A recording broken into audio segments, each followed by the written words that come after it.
So tell me, Tejan, what do you feel the People and Places volunteer program can bring to ITTOG? I think it's a good idea of having volunteers, because I mean, in all cases, volunteers come with different experiences, and it is from those experiences that we learn a lot, and they also learn a lot because obviously they come from a different background and of bringing different cultures and sharing experiences, bring international understanding, especially in an educational institute like ITTOG, because there are certain needs. Sometimes, well, you can't say that you can't find it locally, but also having someone coming from outside makes a different impact, and that itself helps a great deal. And there must be quite a sharing of ideas. As you say, the volunteer learns a lot too, because their experience of tourism so often will be from the consumer point of view, whereas a huge amount of your students' experience is from the delivery point of view. Yeah. I know that's a big generalization. Yeah, but that also is true, because obviously, as I was saying, if I had time, I would have loved to be a tourist myself in the Gambia. Just as I said, that if I had time, I would have given 20 or 30 tourists a recorder, just to find out what they experience, and also to be able to document that, because it's quite an interesting area that people will learn a lot. Is that something a volunteer could work on for you? I think that would be a good idea. As I said, it would make a good Hollywood. And involve the students.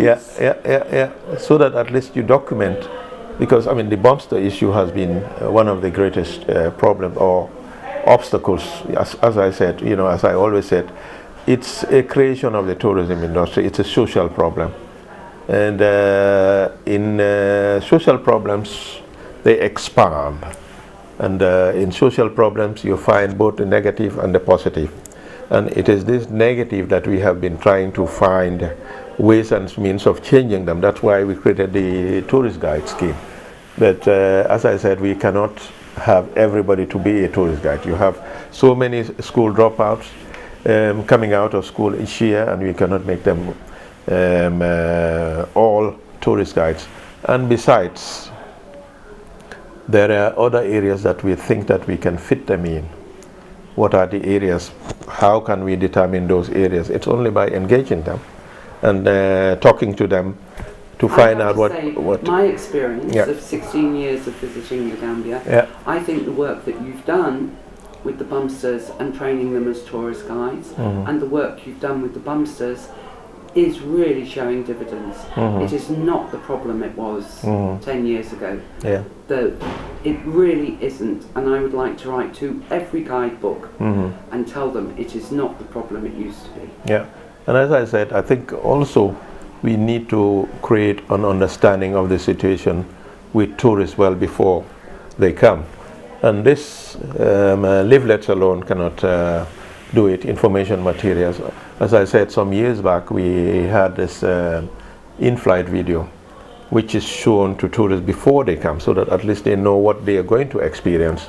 And I think if at all we can have that done again, that would be a good idea of sensitizing people or tourists visiting the Gambia, so that at least they have a first-hand information of the situation, what they will meet, to be able to prepare themselves. Some of them are very scared because seeing films about Africa, although I think that perception has changed, but yet still there are people who have a negative view about Africa. And if you come and be followed and harassed every minute, then you become scared. So I think the in-flight video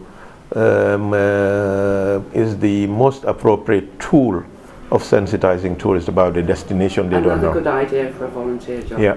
So I think if at all we can engage Faces and Places to see if this could be something that they could be engaged in, or so we can do it together and then have that done and then share it with the tour operators, so that at least the in-flight video is a means of educating tourists before their arrival.